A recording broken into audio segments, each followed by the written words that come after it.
transparence. Vous savez,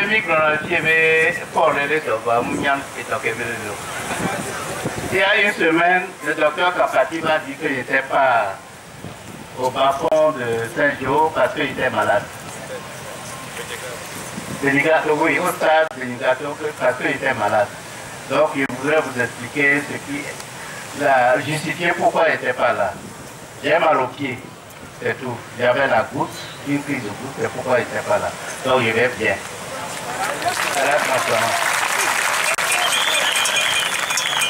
Deuxième chose, je voulais vous dire que avant de venir, j'ai rencontré Alphonse Bogo.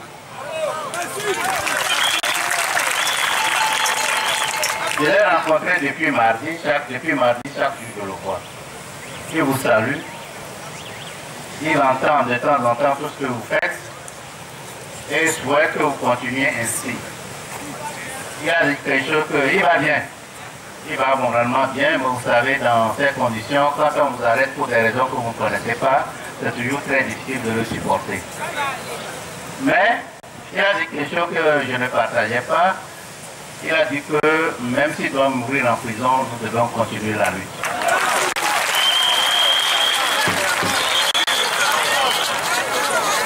Je lui ai dit qu'il ne va pas mourir, que nous allons tout faire pour qu'il sorte de la prison. Alors nous avons discuté d'autres choses, de beaucoup de choses. Vous savez, Eric en a parlé, Claude Améganvi en a parlé, le problème de dialogue. Il n'y a pas eu de dialogue cette semaine, il y a eu des discussions. Les conditions qui sont posées, nous sommes conscients de ces conditions. Je ne vais pas être long. Pogo, ce n'est pas comme mon secrétaire général, il n'est plus que mon secrétaire général, c'est comme mon petit frère. Ce que je sens de l'arrestation de Pogo, personne ici ne le sent. Ça me fait très mal. Mais deux exemples dans l'histoire, il y a des historiens ici. Le Vietnam, notamment Hanoï, était bombardé lorsqu'il y avait des discussions de Paris. Les négociations à Paris entre les Vietnamiens et les Américains. Ho Chi Minh, qui était le chef Vietcong, aimait beaucoup son peuple. Personne ici ne dira qu'il n'aimait pas son peuple. Il s'est battu pour la libération de son peuple. Mais malgré qu'on bombardait Hanoï, la capitale, il négociait. Personne ne dira qu'il n'aimait pas son peuple quand il négociait. Deuxième chose, c'est que vous connaissez tous ici Nelson Mandela. Vous le connaissez, oui ou non? Nelson Mandela, c'est un héros pour tout le monde. Je me rappelle un jour, Clinton était président de la République, il est parti en Afrique du Sud. Clinton, un blanc, il a dit qu'il aurait aimé avoir la sagesse de Nelson Mandela.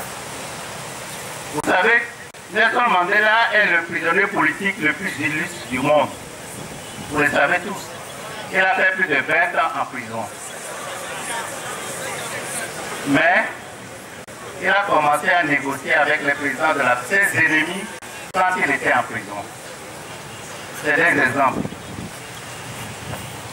Vous savez, cette lutte, nous la menons tous. Après les négociations, les gens m'ont demandé, mais ce matin, un journaliste m'a dit, est-ce qu'au FRAC vous êtes vus?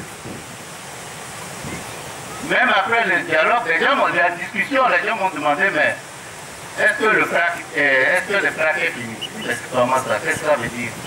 Nous sommes du FRAC, nous sommes du CSP, nous continuons les travaux au CSP. C'est d'ailleurs une des raisons pour laquelle je suis venu ici, pour que vous compreniez que le CSP vit et que le CSP continue. Nous sommes tous ensemble de ça. Il y a peut-être des divergences à un moment donné, mais nous sommes du CSP, nous sommes du FRAC, et c'est simplement parce que le CSP et le FRAC doivent travailler ensemble que nous devons vaincre ce pouvoir qui nous malmène tous. Nous sommes ensemble, nous continuons ensemble, et pour nous, je l'ai dit, nous sommes membres du FRAC, membres fondateurs du FRAC, membres fondateurs du CSP. Nous allons continuer ainsi tout le temps. Je vous remercie.